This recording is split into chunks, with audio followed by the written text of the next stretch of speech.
Do you want to be better in business or life? Do you want to be able to execute and succeed? You must have a positive mindset. You must believe and stay focused. Do you know what it takes? It takes fuel. Welcome to Fuel Your Drive.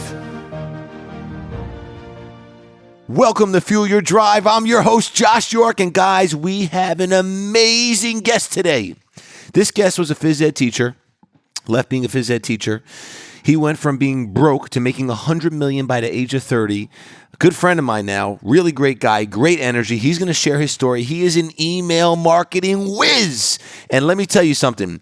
As I always talk about, everything's about purpose. Everything's about building relationships. You are going to get a lot of nuggets out of this. We are going to take that energy to another level. But guys, I want some noise. I want a lot of noise to welcome my man, Joel Marion, to the podcast, Fuel Your Drive. Joel, what's going on, baby? Hey, what's up, brother? Appreciate you being here. We're sitting here at my house in Florida, and I appreciate you making the trip all the way down here so we can do this today, as well as have you on Born to Impact. So we're excited to do this swap and excited to provide tremendous amount of value to your tribe. That's what we're all about, right? 100%. Everything's about value. Everything's about purpose. And thank you so much and appreciate it. And guys, let me tell you, the podcast we just did for Born to Impact, woo.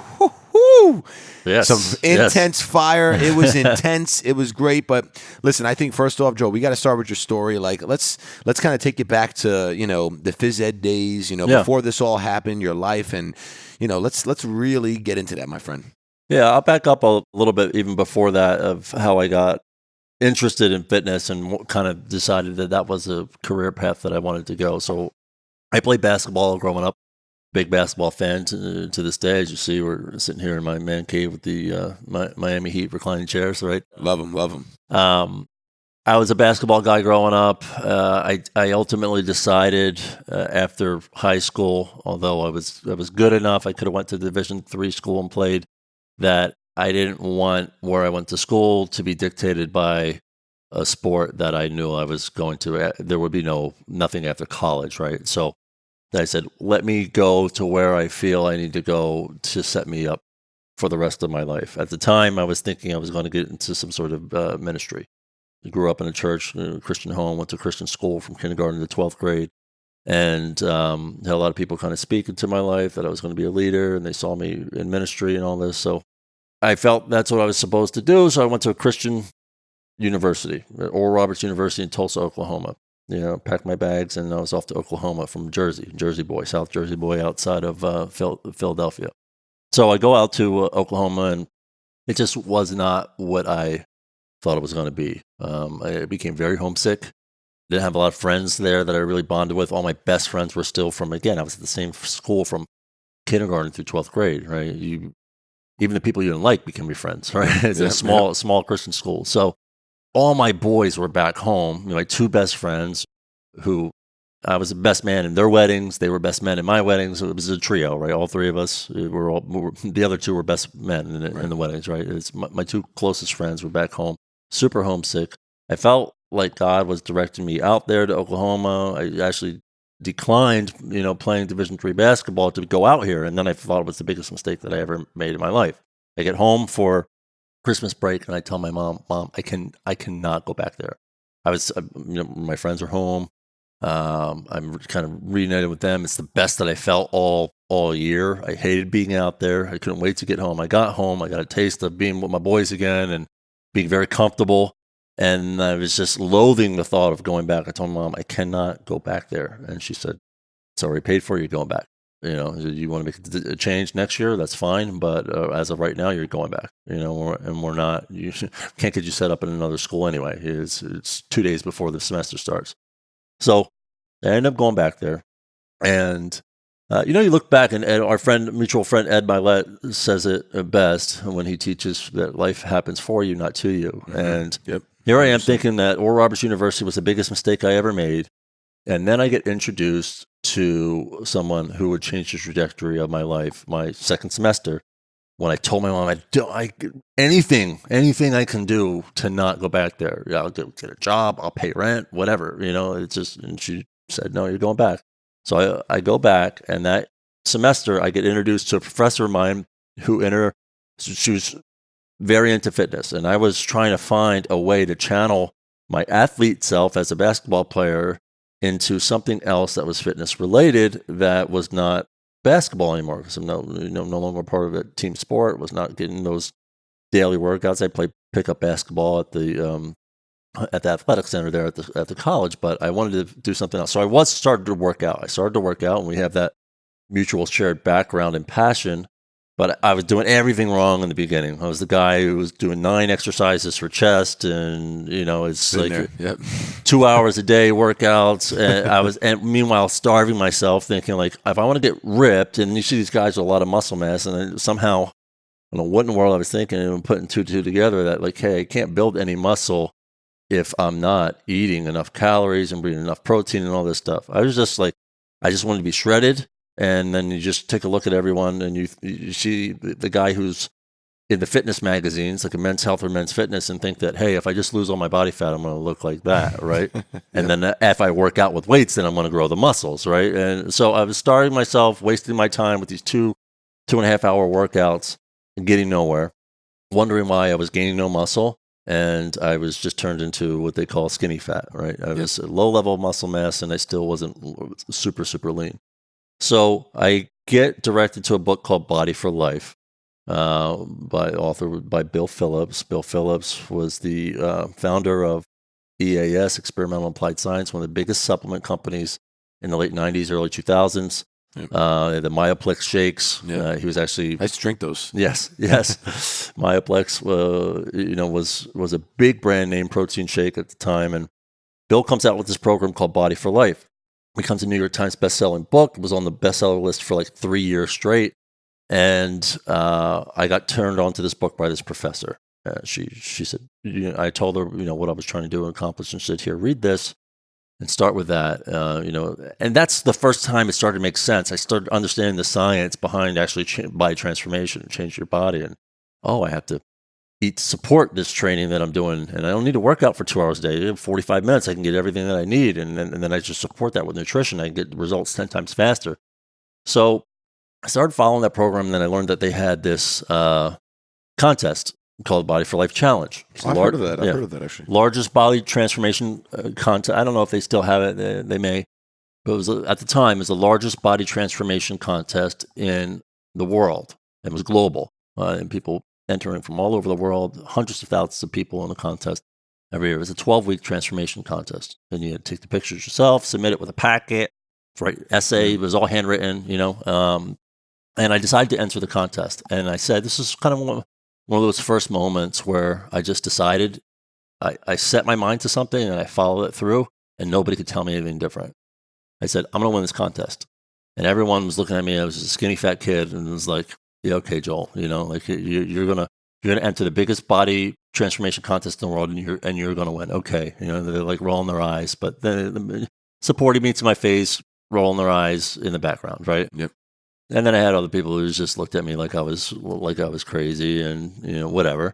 Long story short, ended up winning that contest that year. Love it. Love it. 19 years old. Good job. And changed my life forever. I got in.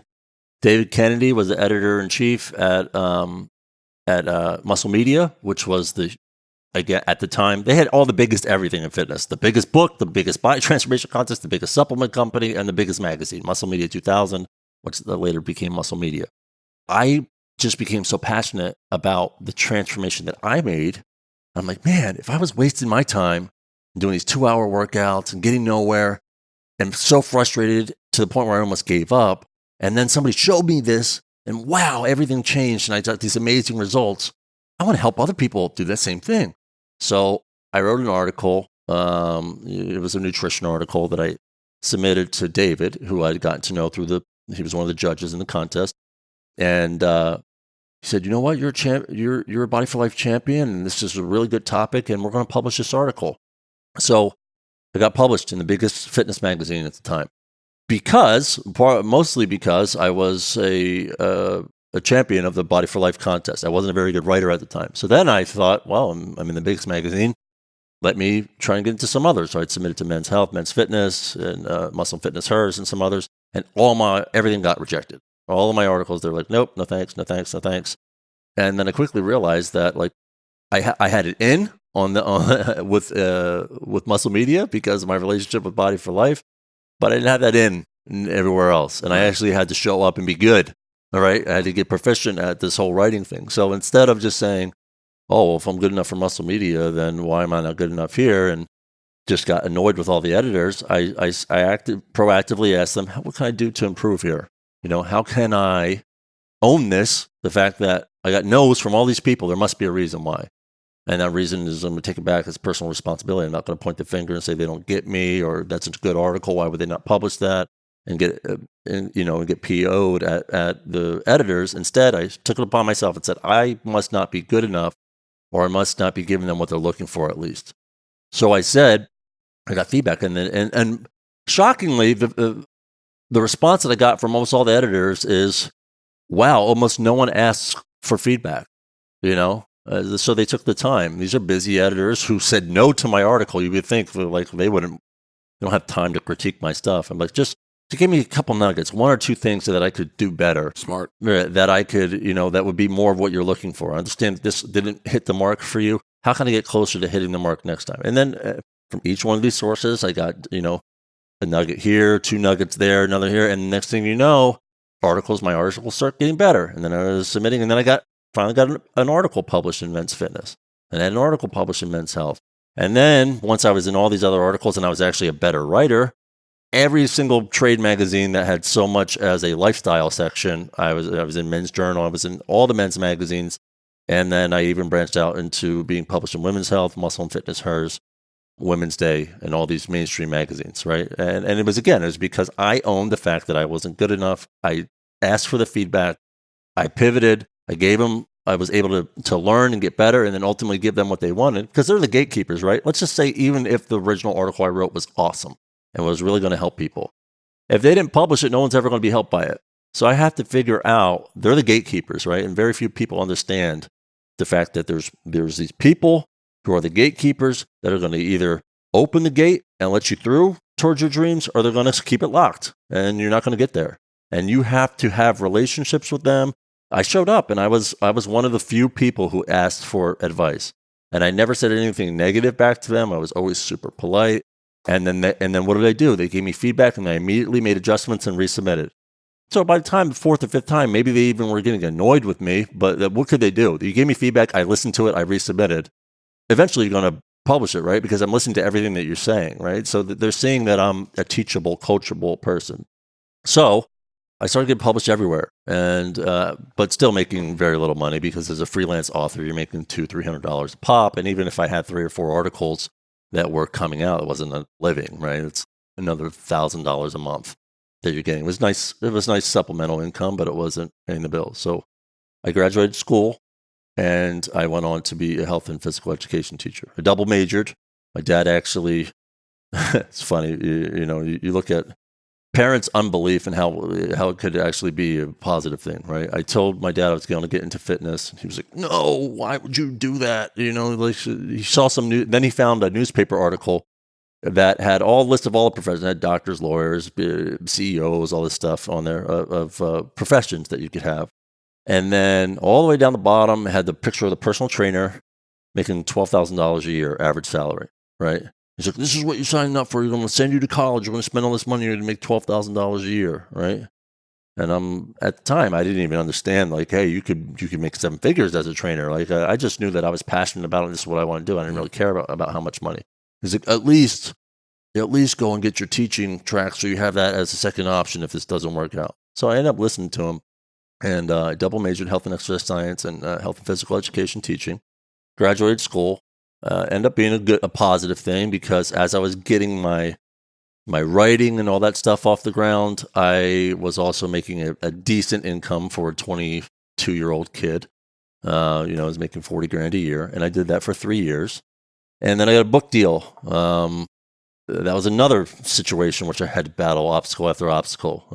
I couldn't get an agent, even with all these magazines I was writing for. I just could not get the attention of an agent. I submitted to a number of different referrals. It took 4 to 6 weeks to get back to me, and they ultimately would come back for some reason. It's good, but I got a conflict of interest. It's really good, but this, I can't take anything else on my plate right now. And I'm like, man, I'm just waiting 6 weeks to hear back from these people, and it's such a slow process. I'm just getting ready to mass submit. And I talked to somebody else about it, where I was just going to submit my manuscript to like 30, 40 different agents at once. I'm like, no, you don't want to do that. You're going to burn a lot of bridges, because people, if you got 2 or 3 people who say, yes, I'll take your project, and then you say, oh, well, I'm going with this one. They're like, well, why'd you waste my time? Why are you reviewing it if you're like mass submitting to everybody? I wouldn't even looked at your work, Yep. So I was very close to doing that, and I said, all right, if that's a bad idea, I need a contact. And he said, well, I don't know him personally. Here's a name. Gave me no contact information, didn't even give me an email address, right? He just gave me a name. Wow. So I went and I put on my detective hat, and I became Sherlock Holmes. I like this.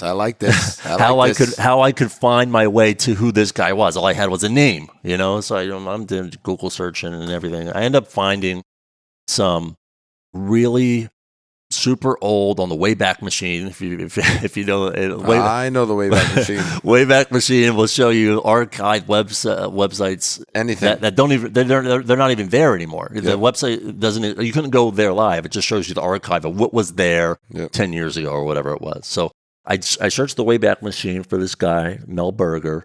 And I end up finding something where he was working and had an AOL email address on it, right?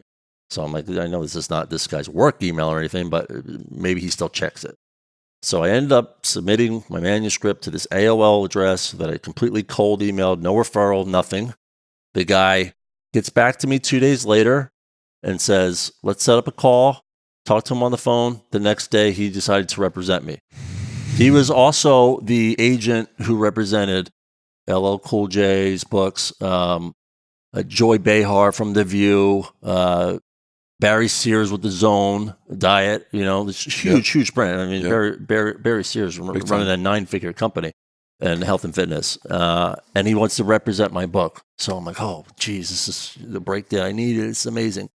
But I wouldn't even have got to that point if I would have given up of all the rejections that I was getting before that and just said, oh, I'll just try this book another year or whatever and let me hang it up for right now. Got the book, got Mel's office and Mel to back the book as an agent.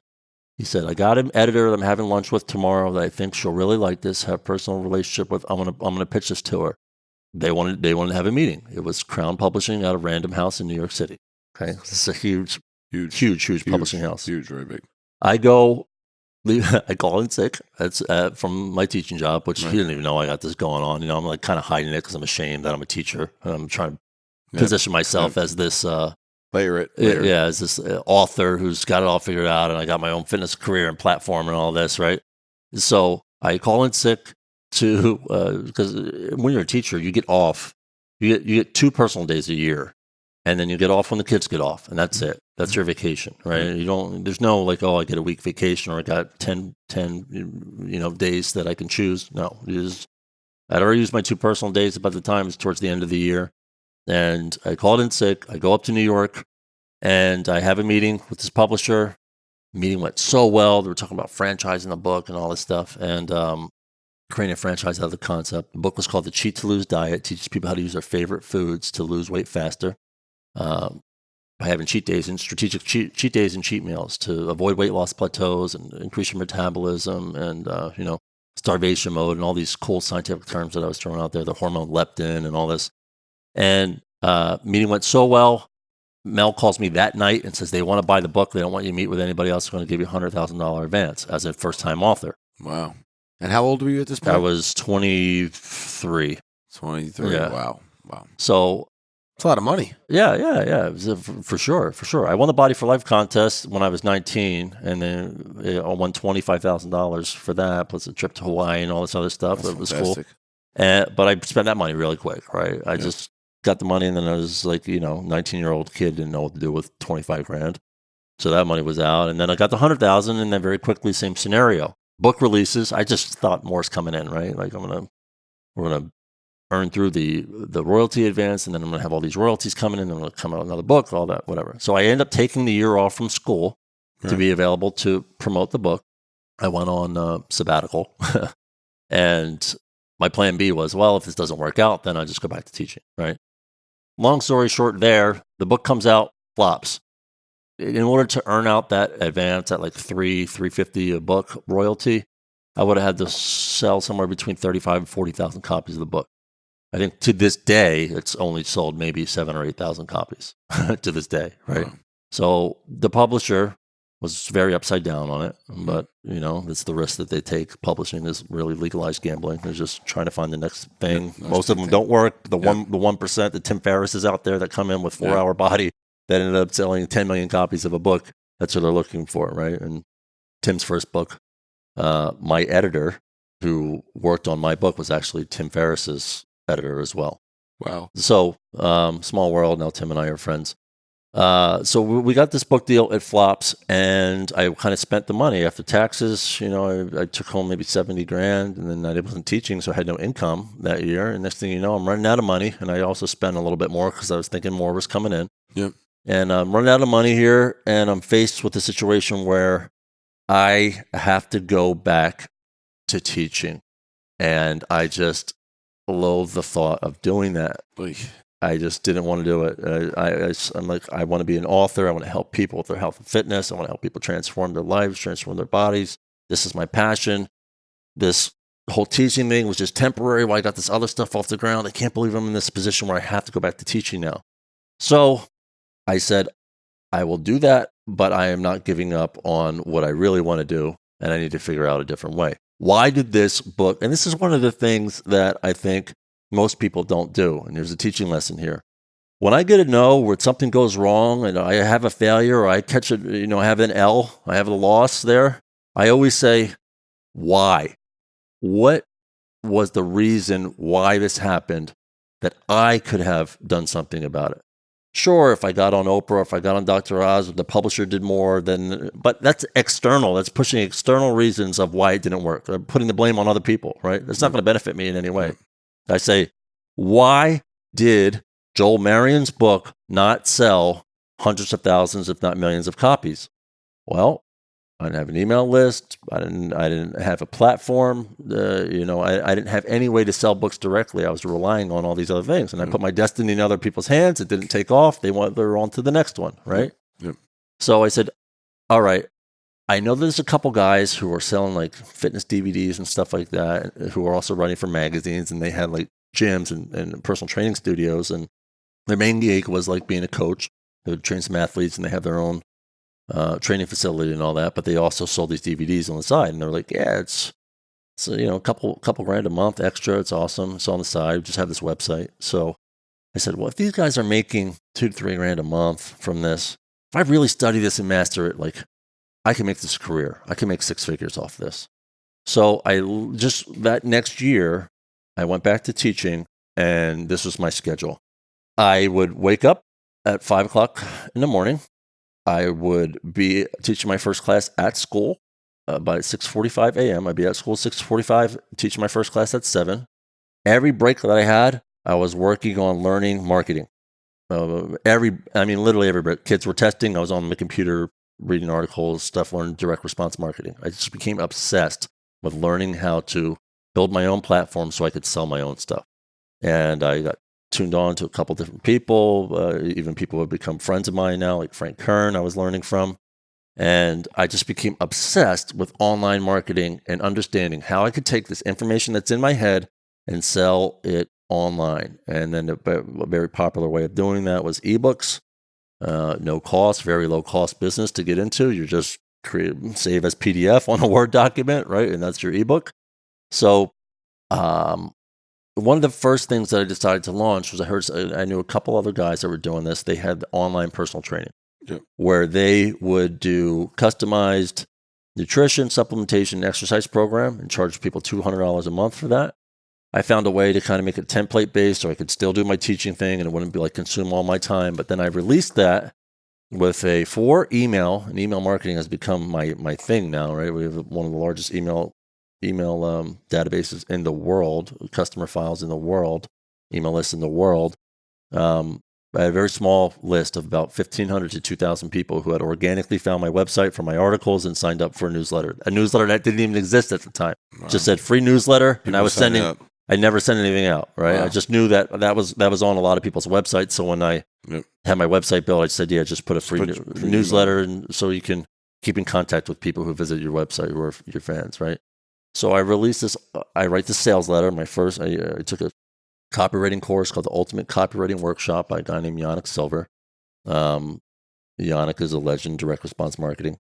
I wrote my first sales letter for this coaching program. I released it to my small 1,500, 2,000 person email list, and I got 50 people, like 48 people to sign up, $200 a month. Wow. With a 4-month minimum. Wow. Now I'm making 10 grand a month. That's way more than I was making a month in teaching, right? I was making four grand a month in teaching and spending all my time. And this was just like, I had to set up where I only had to spend a few hours on this, and to make 10 grand, I'm like, all right, I need to find a way to add more to this. And now let me find an even more scalable way. It requires no time of mine after I build the website out, which is through ebooks. I took that same program that was the Cheat to Lose Diet, that I have loads of copies of that book up in my office upstairs. Cheat to Lose Diet, I changed its name to Cheat Your Way Thin. I took it from being a hardcover book that has a ceiling value of maybe $25, $30, right? Right. And I still own the audio rights because we never sold the audio rights to the book. Back then, now they buy it. No one withholds that anymore. But back then, you would sell it separately. And I never sold the audio right. So I just read a bunch of the information as audio. And then I took some of it and I created manuals and I rewrote them so it wouldn't be copyright infringement. And I repurposed all that content that was in the book in either audio, manual, or video form, just screen capture. There was this one particular software that would allow you to do a PowerPoint presentation on a computer, and then it would you just teach. It was your way of teaching with a little PowerPoint, right? So I had that as part of the course. Well, now it's a multimedia course, and I was able to charge $97 for that. I wrote another sales letter for this program called Cheat Your Way Thin. It was my book in audio, video, and manuals, all digital. I released the ebook program online, and I did $461,000 in 3 days. That was the biggest launch. There's a digital platform called ClickBank. ClickBank is the largest digital retailer in the entire world. I networked my way with all those top people on ClickBank. They have a little tab at the top that says Marketplace, and then you can go into your category. So I went to the Marketplace. It's like a bestseller list. I went to Health and Fitness, and then I saw all the top, has so it's 20, 30 pages deep of ranked by the bestseller to the least on page 20 or whatever. Mm-hmm. But I said, okay, everyone on page 1 and page 2, I'm going to know them. They're going to become my friends. These are the guys that I would love to have relationships with. I don't know one of them. I have no connection with any of them. These guys are not the guys who write for magazines. They're just running their own digital businesses. They're a guy who was a personal trainer who never did anything in the print publishing world whatsoever. They just learned somehow how to sell online, or they got roped up into that side of the world, which is learning direct response marketing to sell fitness information online, and they were killing it. Top guy's name, very good personal friend of mine now, was named Mike Geary. Mike Geary was selling a book called Truth About Abs. It sold like over 1 million copies online. And he was a guy that everybody wanted to know and be with. He had an email list at the time of hundreds of thousands of people and all these customers. He was buying traffic everywhere. There's a little toolbar. It still exists, but not many people use it. But this was 12 years ago now. There's a little toolbar called the Alexa bar, and it would tell you how the website ranked. It basically tell you how popular a website was. Well, I put Truth About Abs in there. And I'm like, holy crap. He's like 420th on the entire internet. Meanwhile, like eBay at the time was like ranked 80 or something like that, And I'm like, holy crap. And then I go to my website and it's like 535,000 or something, I was like, if I can get to know this guy. So I printed off the top 20. And I said, I'm going to know every single one of these people. They're going to become my friends. They're going to want to do business with me. I'm going to attract them into my life by being a good person, by showing up, providing value. So very slowly, one by one, I ended up networking with 18 out of the top 20 who became my friends. And they all supported my ebook launch when it came out. And we did the biggest launch in health and fitness history on ClickBank at the time, $461,000 in 3 days. Unbelievable. I went on to beat that record like 7 or 8 times. I was the only guy to this day on ClickBank who has done $1 million launch in health and fitness, which we did 4 times. And then one of the guys who I partnered with was my now partner in the supplement industry, BioTrust. BioTrust, we've done over close to $700 million in sales now since 2012, late 2012. And I ran he partnered with me because I became known as the launch guy in health and fitness ebooks. So everyone who was coming out with a new program would hit me up, want me to, and I would pick, I had all these different amazing programs to choose from to partner with. I was kind of in a premium position because I was the guy at the top, So this guy, Josh Bizzoni, comes. He's like, oh, I used to work for Bill Phillips at EAS. So we had all this stuff in common, right? And he's like, I came from supplements. I wanted to do some health publishing. He's like, what do you think about teaming up with me on a launch? And he was actually had a print book. He was selling on infomercials with Dean Graziosi. Wow. And he had just spent like $300,000 on infomercials, and they were trying to do this whole back-end coaching program on it. But he wanted to do ebooks, and he heard my name, got passed on to him. And I said, all right, yeah, we worked out a deal for us to partner together. We did $1.2 million on the launch. And 7-day belly blast diet was his program. And then about a year and a half to 2 years went by. We we became good friends. We just run separate businesses, and we would cross promote each other, and we'd be friends. We kept in contact. We would see each other at different events and stuff like that. And then he came to me in 2011 and said, I want to get back into supplements, and I want you to be my partner. If there's anybody out there who I got the operations stuff down, I can do all the hiring, got the formulations, all the stuff that you have no idea about because you've been living in this digital world, but you understand marketing better than anybody else that I know. So I'm going to partner with you. What do you think? I said, well, I'm already selling a crap ton of supplements to my customers. They all want supplements. They're all health and fitness ebook buyers that buy nutrition programs. They want to know something about supplements. So I was already partnered with another company, sending millions of dollars of sales to them every year, building their equity value of their company. I'm like, man, this would be a home run if I actually owned the company. And this is an easy way for me. I don't have to do a whole lot extra. I just continue to stay in my marketing lane and let somebody else handle all those things that I don't want to do with operations and building out teams and all that. So I said, yes. We came together. We found company name. We laid out the website, put this whole game plan in place. Late 2012, it launches. And we said, in our first 12 months, if we can do 10 million in sales, that's a home run. Because he and I both were had publishing companies that were doing between 10 and 12 million.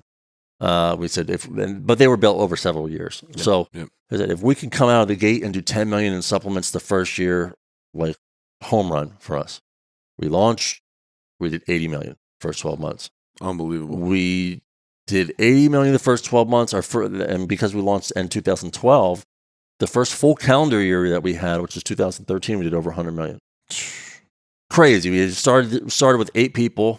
We did over $3 million our first month. That's why I knew this was going to be something special. I totally dropped my ebook business completely. I just shelved it. I just let it die pretty much. And I said, I'm going to run with what's most important here. Even though I have a partner, I'm splitting it 50-50. It's 50% of a watermelon is much better than 100% of a grape, right? 100%, So 100%. I just ran with that. And here we are. 7, and I'm sure there's probably parts of this that you want to pick up on and some of the things that I talked about here, but here we are 7 years later, over almost $700 million in sales. It's been an incredible ride. We're sitting here in my beautiful home. I never thought when I was teaching, I was teaching, living in an apartment that I rented from my best friend downstairs. They lived upstairs in a duplex for $700 a month. It was not in a good area of town. And then very shortly after I moved in, he moved and upgraded. He's another business owner, and he moved to a much nicer area, bought a single-family home. Not a great area of town. Literally 2 streets over, there was a murder that happened on that street probably twice a year. It was just normal. If there's a murder on Federal Street, okay, it's just it's 2 streets over from where I was living. To being in this house now, I I always try to take time to really, even though I'm here every day, right? And you very easily can take it for granted. Yeah. I try to take time where I just sit outside, or I look at this view here, and we're looking at the intercoastal out here, a beautiful open water view in Tampa Bay, amazing home, incredible backyard setup. It's like a resort. And I just think back to living in Burlington City, New Jersey, running that $700 a month apartment. How did I get to where I am?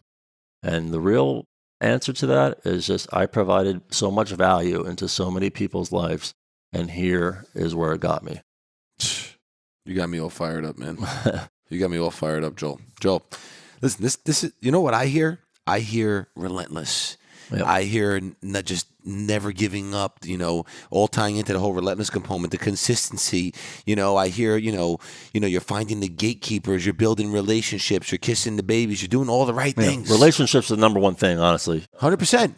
This is the reason why BioTrust was so successful when we launched it. The entire health and fitness industry promoted the brand. These are people who I vacationed with. These are people who are friends of mine. These are, we talked to when we just interviewed you for Born to Impact. Like, these are people who literally at my house for barbecues. These are people. I had an annual Super Bowl weekend that I hosted where I'd bring all the top players in health publishing into town. The last one that we threw was a few years ago, and then my wife was just like, "This is getting too crazy. We need to take a couple years off." But we had 150 people here at my house, and it was at my old house, which is it was still a larger home. It was 7,500 square feet, but I had 150 people like at my house for the weekend. We bring them in. We have a hotel room block. We cover all the expenses to bring them in, to put them up in a really nice hotel in Tampa Bay somewhere. And then we would have a kickoff dinner at a really, we'd buy out the whole restaurant, and we just entertain people who, provided value to our business. Right. That's amazing. There was literally, even to this day, there is not one other person in our industry that does anything like that. Okay. I was just the guy who I appreciate you. I'm going to show my appreciation in uncommon ways, and then everyone was just waiting for the next thing that I was doing. If I come out with of course it has to financially work for these guys to promote it. Right. But if I have all my bases covered and it's me versus the next guy who's a new player or something, I have so much relationship equity with these people that every single thing that I come out with, they'll promote it at this point in time. So smart. It was 150 people at my house for the Super Bowl. We have jumbotrons in the backyard and all this stuff, fully catered, just an incredible party. And we bring people in every year. I would take our top affiliates on vacation. A few years ago, we rented 3 side-by-side 5-bedroom villas in Dominican Republic in a very exclusive gated community. 3 homes pretty much side by side that we rented. We had chefs and all this stuff. Like we just take care of people, right? We just take care of people in ways that most people don't or won't. And it's something else that we talked about. You do the things that other people won't do, and then you live the life that they can't, right? You live the life that they're not able to because they never did those extra things, all those extra mile moments. The little that things I did in relationships, and that's why BioTrust launched. I had the entire industry promoting our stuff, and there was another company that was the brand that I was promoting at the time. That all those same players, it just had. The marketing was good, but it wasn't amazing, right? Yeah. So people went from making a certain amount of money with them to now our marketing was so much better. Oh, crap, we're making 3 times more money with BioTrust and with Joel. Next thing you know, this company's going out of business. Yep.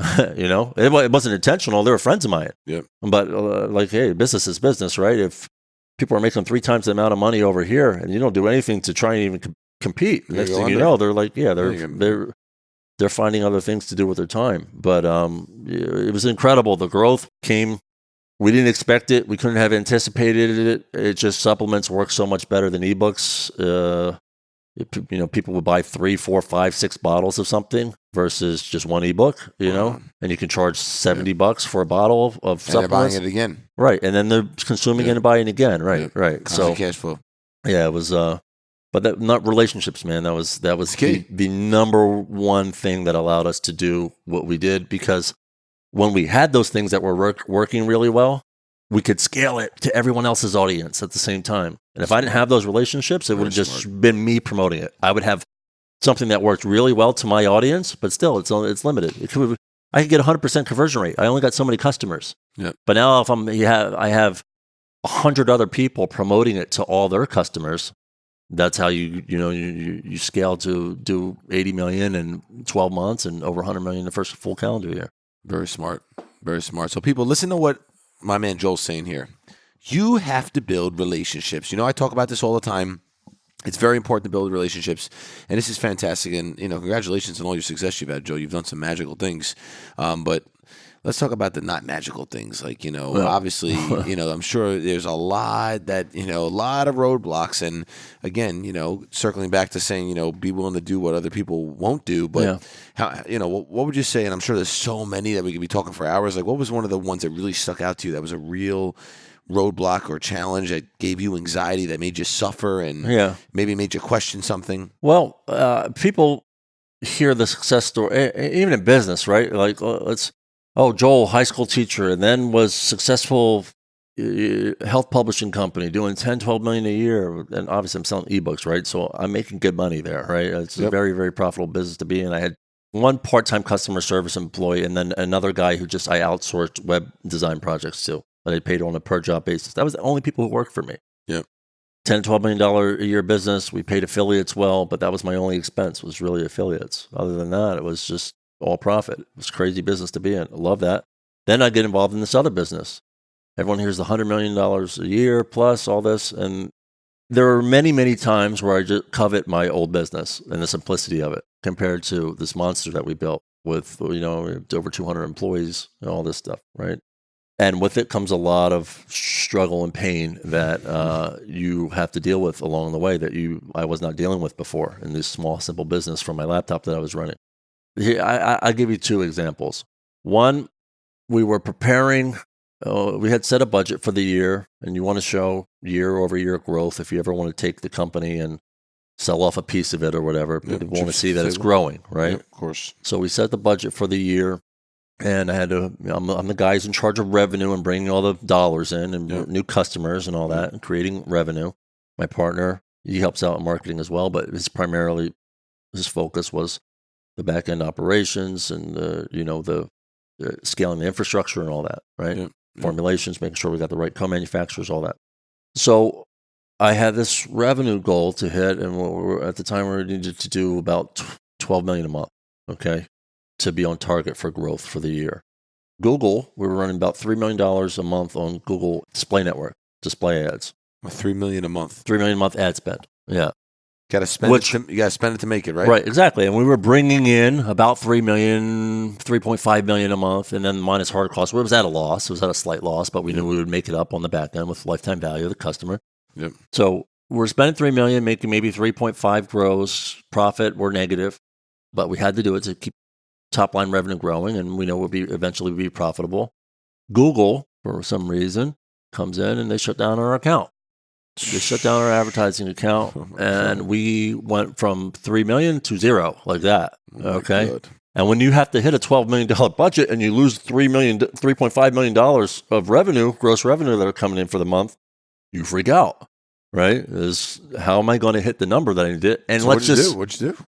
Let's say if I didn't hit it, right? If I did it and we only did 9 million this month, now I got to do 15 million next month, right? And now I don't want to be in that position, so you have to figure it out, right? And so we scrambled. We just got creative with what we had, and then just paid advertising was part of the business. Part of that was Google Display Network. There's email traffic, email buys that we were doing. We're running other people's lists and stuff like that who would mail for us as a sponsor. And then there's affiliates. So we just triple down on affiliates. I incentivized them. I worked night and day. It's the hardest $12 million month that we ever had in history, but we still hit it.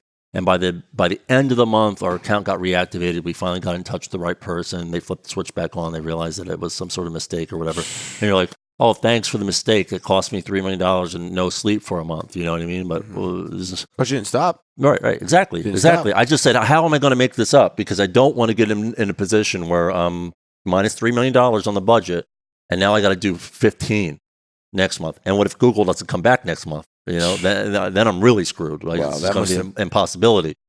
So I just double, triple down on affiliates. Incentive. A lot of manual work on that. I was on the phone constantly. I was working special deals. If you can hit this threshold of sales, we'll bonus you this extra amount. We're just incentivizing people to no end so we can hit our top line revenue goal. So we got creative. We had to get creative. Said, okay, we're going to run. You have these 6 different funnels that we have to choose from. This is normally a $60 payout. We're going to pay you $80 this month if you can hit this certain sales goal. And we just pushed and motivated. And anyway, we ended up getting $2 million extra from the affiliate channel that month. And then we bought a lot more email traffic, and we were able to make up the other $1 million. We still hit the budget. I think we were actually over by like $200,000 at the end of the month. Another situation that we had, email is a huge thing. We had an email list of about 2 million people at the time. This was about 2014. So it was about a year and a half into us starting the company. We had 2 million person email list, and our ESP, email service provider, the software that we sent our email through, they made a decision that they were going to remove, because they got into some canned spam issues because of other rogue clients that they had. Yep. And they just made all these policy shifts across the board blanket for everybody. They made it very difficult for us to do what we needed to do. So I was in a position because somebody else screwed this up. Now you're punishing me for it. You can only send this amount of volume. You can only do this. I'm like, I have all these limitations that this is not how we run our business, and I'm not the one who caused the problem. But that's the way that they decided to handle it. So here we are again. Email revenue is our biggest. 50% of our company revenue is email revenue. 50%, and it still is to this day. Right. And here they more or less turn off my ability to contact my customers in the manner that we have been recently. So it's the changes that they made were going to drastically impact our email revenue. So that was not acceptable. So I said, all right, we need to find another ESP. I already knew transferring a list of 2 million people to another place, getting new IP addresses for delivery, all this stuff was going to be a complete nightmare, but it was the only option that I had. We moved to another company. It was the nightmare that I anticipated it to be. We had new IP addresses that we could only send a small volume out. We had to warm up the IP addresses so we could scale to full volume. We were getting blocked by everyone: Gmail, Yahoo, AOL, Hotmail. They were blocking all our mail, not spam folder, but straight up blocking it. Just all the mail was bouncing. We went from doing millions of dollars a month in email revenue to over, which works out to be, let's just call it $1 million a week email revenue. We went to doing very quickly like $100,000 in a week. And I'm just hating it. Absolutely hating it. And that situation was honestly the catalyst for this tattoo that I had. This was a lot more simple. It was just this part right here. This is freedom and surrender. I was about 3 weeks deep into this email move, and nothing was improving. And we were just bleeding money, bleeding money. And it's so stressful. And people think, I'd love to have your problems. And it's just like, not everything in entrepreneurship, no matter how well a business is doing, whatever, I wake up to, I got a company that I built where, again, I look back at my ebook company, it's really simple. I didn't wake up to problems because I had no people working for me. Yeah. My part-time customer service rep was the only person that I could bring me a problem, and she never brought me a problem. So now I had 200 employees. I'm waking up to problems every day. I got a big infrastructure. The manufacturer can't supply the PO in time, and we're going to run out of stock. We got to back order this product. All this headaches that you don't have in other lines of work. But this is big business now, right? Big business, big problems, big money, big problems. Got to put your big boy pants on, and you're waking up to much more complicated issues on a daily basis. This email one proved to be a tremendous challenge. And the thing that changed for me is finally, I just got to a point, I got super depressed. Literally, we're losing $1 million a week. Almost, how old right? were you at this point, Joel? I was 30 or 31 years old. Yeah. Wow. We were losing $1 million a week because of this email situation. It showed no sign of getting any better. It was like, it's getting better in a few weeks. It should be good. It was just everything we tried. We were getting blocked almost entirely. It was 1% open rates when normal was 20, 25%. It was terrible. And I finally just reached a breaking point. I got pretty depressed. I didn't want to deal with it anymore. I would get up, as embarrassing as it is to say, I would get up at noon 1 o'clock in the afternoon because I just did not want to deal with it anymore. And I just had these visions of everything that I built. If this does not get corrected, I'm literally going to lose it all, or I'm going to have to fire everybody. I'm going to have to lay everybody off. So how'd you bounce back? I just surrendered it to God. Finally, I just said, Lord, I cannot handle this anymore. I'm trying to fix it on my own. And in my own strength, I am failing miserably. I am just going to be at peace with this, know that I gave it to you, and just help navigate me to the right solution. Literally the next day, we regrouped with the team at Maripost, which is the new email software that we were using. We came up with a new strategy. Everyone kind of brainstormed, had a powwow on how to fix this problem. And we tried a couple different things. One of them worked. And within 2 weeks of that, we were having higher open rates than we ever had previously using the other software. It went from about an average open rate of 20% to now average was over 25%. So I look and I'm like, now when I get hit with major problems, I just say, God, it's yours. I surrender it immediately, right? Freedom and surrender, right? Now the weight's off me, right? Yep. I'm still going to do my part. I had to get on the call and we had that powwow session on how to solve the problem, but I'm not internalizing and saying, I'm the one who has to fix this. I'm the one who has to fix this. It's all on my shoulders. Now that weight's off me and I can actually use my brain and all these God-given skills that I have to find a solution, right? Yep. So we had smart people on the phone. We came up with a solution. We implemented. And what do you know? Now we're in a much better spot than we were with the other. It's like God just saying, hey, I got something better for you in store. I'm going to have to teach you some lessons over these next few weeks for you to trust in me. And then the end result, once you do finally figure this out, is you and I are going to be closer and you're going to be in a much better position than you were before. Now I got 25% open rates. God taught me some really important life lessons. Now I surrender much more quickly. I have much more peace in my life. And, it ended up being, because of 25% open rate, 20% more, right? If we're doing, just call it $4 million a month in email revenue, which is really $5 million a month, it's like an extra $1 million a month now. Yeah, that's a lot of money. So yeah, I lost a little bit there, and now we're fast forward 5 years because of that shift. It translated to net 10, 20, $30 million plus. Yeah. You stayed the course. Yeah. That's the problem. People don't stay the course, but you did stay the course and you had a challenge. You overcame the challenge. You stuck to it. And the real big lesson there for me was just stop trying to figure out everything yourself in your own strength, right? We're human beings and it's easy to want to, we're men too, right? We want to solve a problem. Yep. It's a problem, I want to fix it. Right. 100%. And I'm going to exhaust myself trying to fix it. And even when nothing's working, sometimes God's just trying to get our attention and say, hey, remember me? Remember me? I'm the one who gave you this entire life in your entire existence in the first place. Right. Well, don't you think that I can handle this much better than probably you can in your own strength? Yep. And it's just, I think a lot of times I like that. God just inserts a little bit of a situation in which you're not going to be able to figure it out on your own. And because you are not thinking about me or relying on me in any way, I'm going to insert this situation where you're going to have no choice but to rely on me. And then it's going to be a reminder that, hey, we're in partnership here, right? This is a point where I'm breathing that breath into your lungs every single day, giving you another day of life. This is a partnership. This isn't all about you. It's not all about me. It's together.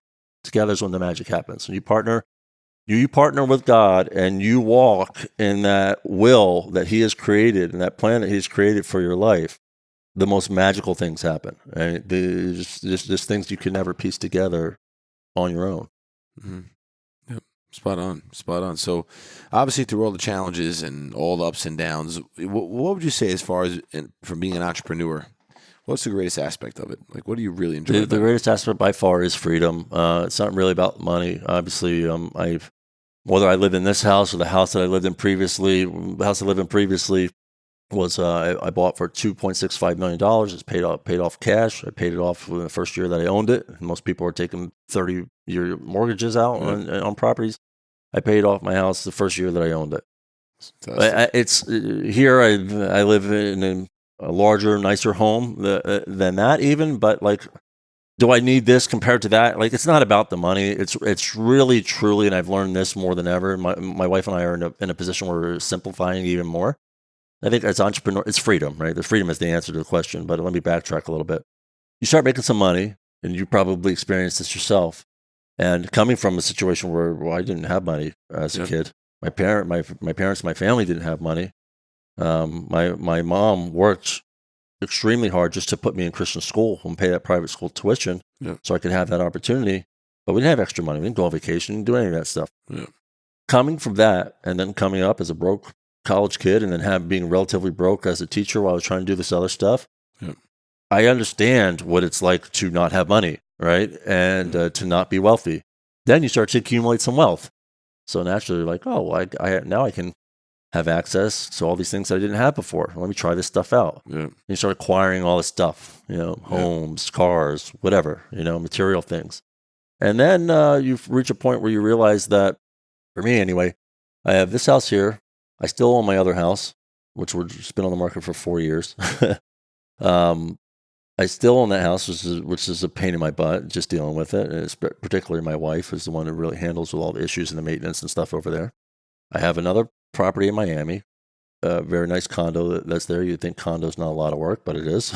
Still a lot of maintenance and other stuff that needs to go on there. Owning anything is a lot of work. Yeah, so I have all these things that I own, and before it was multiple vehicles. We had 3 cars. Now we're back down to 2. We're thinking we may even go down to 1 car. I don't commute. My wife doesn't have a commute. We're hardly ever. I think the last lease that we had a 3-year lease on a vehicle. We put 4,000 miles on it, the entire lease. Wow. In 3 years. Wow. Drive it on average 1,300 miles a year. That's crazy. We don't use the vehicle at all. So and then the other one is the one that we primarily drive most, then it has all the miles on. So why don't we just get rid of anything that we don't need, right? And then all the stuff that you own, you realize that the stuff starts to own you. And you're losing the freedom that you got into this whole business for in the first place, right? And it's a really important lesson. Hopefully hindsight is always 20/20.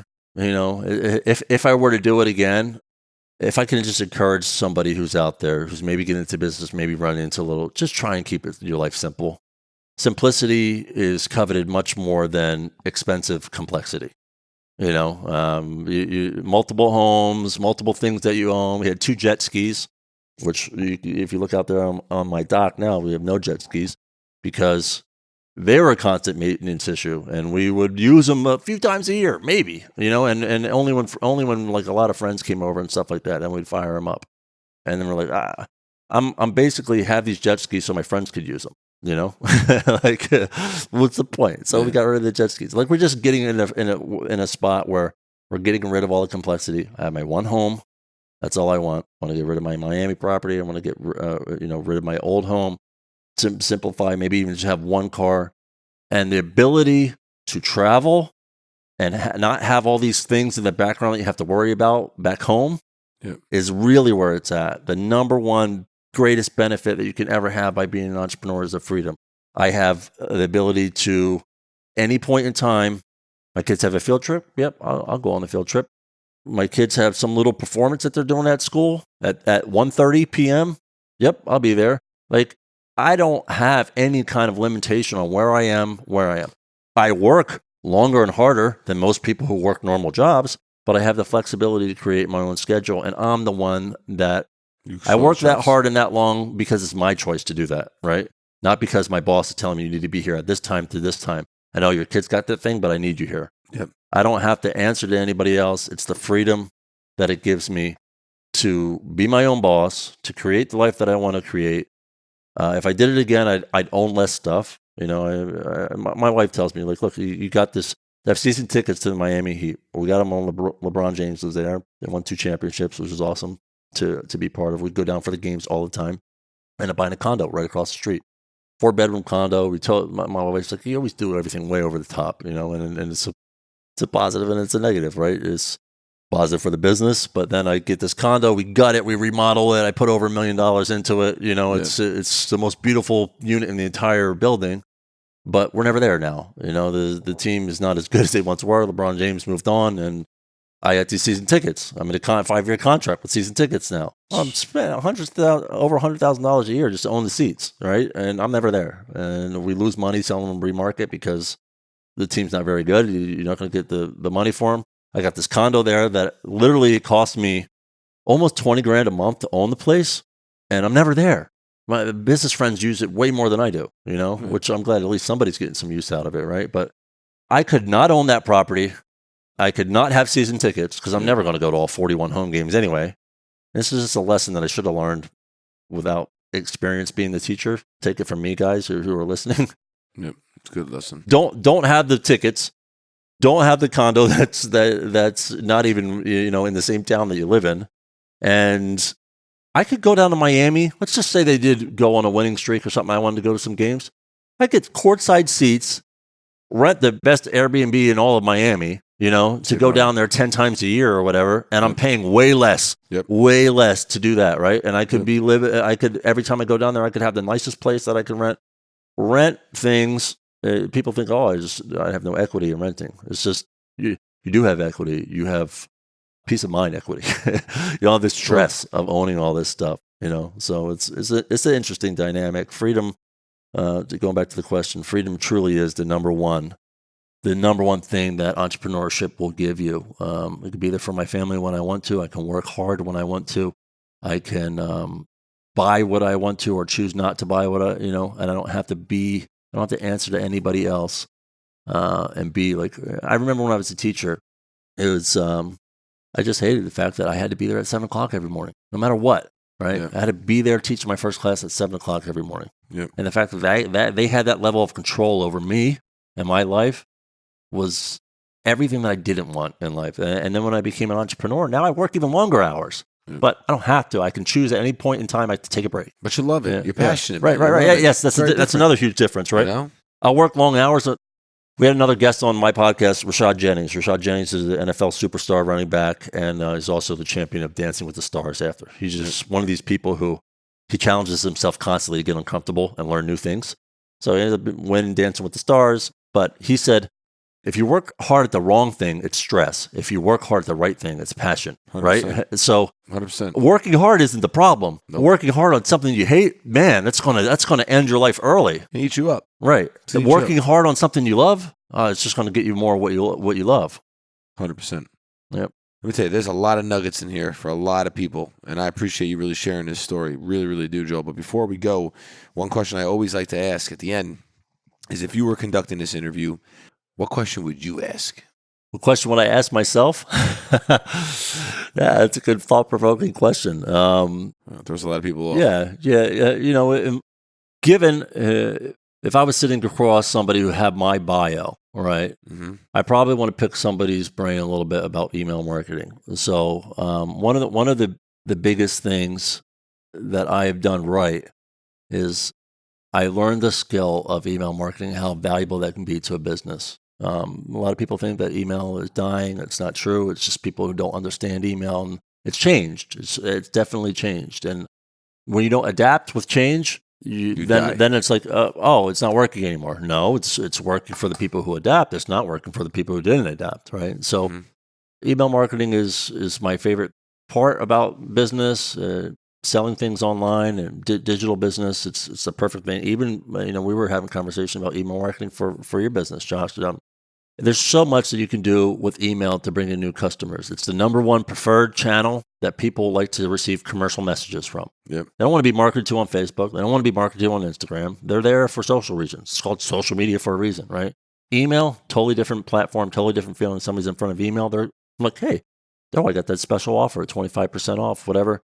They want to receive that type of brand communication from the brands that they do business with, but they want to receive it via email. They don't want to be distracted when they're going through their stories for their friends, and then an ad pops up. It's an annoyance, right? But no, I'm on this newsletter list, and they send me special deals. I like that. I signed up for that reason to get that.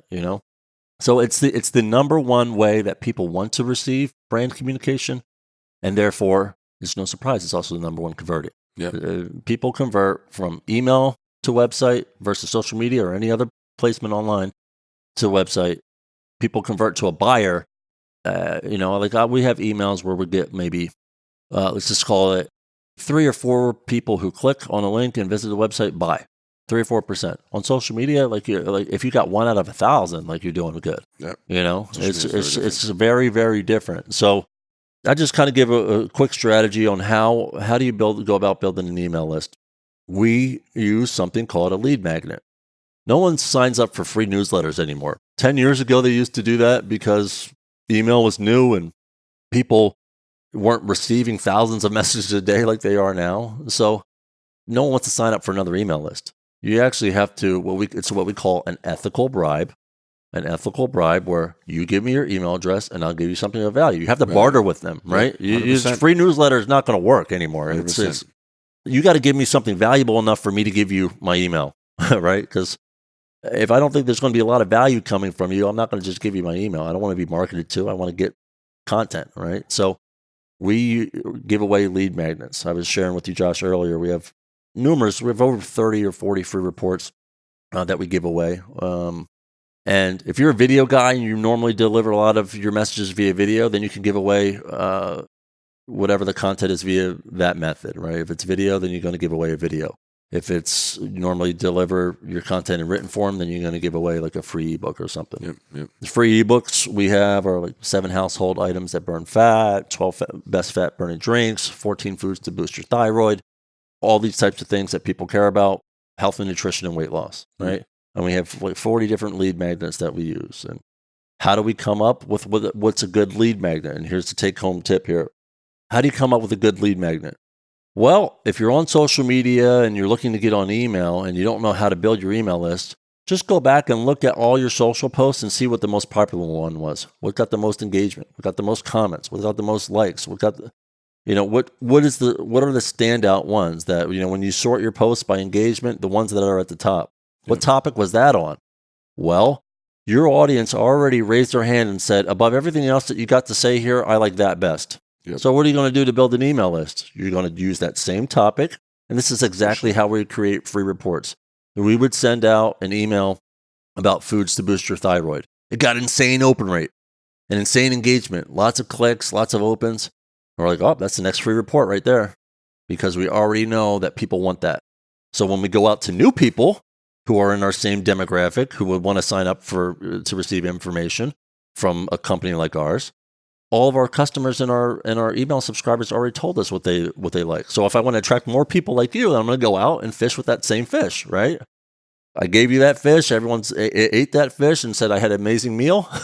I'm going to go fish with the same thing, right? I'm going to go try to get more people. So we took the foods to boost your thyroid. We tested a number of different numbers, 7, 14, 8, whatever, and we saw 14 was the best one. So we created a free report called 14 Foods That Boost Your Thyroid. If you're on social media or you have a YouTube channel or you have any social property, just look at which video on YouTube has the most views. That's the one that has the most, the potential to go viral, right? Or to be shared. It's the most shareable content. So use that. Create a new video that you use on your website. When someone lands on your webpage, you have a giveaway in the top corner, or you have a popover that comes up after they've been on the website for a little bit that says, get my free video on XYZ topic. Just tell us where to send it. And then you have a box. They stick their email address in there and hit the, send me the video or send me the ebook button. And next thing you know, it makes sense to them as well, right? Clearly, you could just give them a download link or send them to a URL that has the video. But for some reason, people don't put all that together. They just land on the website and they say, oh, of course I need to give you my email because I want you to send me this. How else are you going to send it to me? I have to give you the email, right? So very smart. 14, you want my free ebook, 14 Foods That Boost Your Thyroid? I already know this gets crazy response. I'm going to get a lot of people that sign up for it. Just tell me where to send it. People feel really comfortable because they want that thing. It's valuable. Here's my email address. Please send it to me. Now you can communicate with them ongoing. Yeah. You build a big email list by having the right lead magnet. Very, very smart. Very smart. Joel, this is fantastic. You really provided so much knowledge to so many people. Love your story. Really love, obviously, spending time with you. Thank you so much for coming on Fuel Your Drive.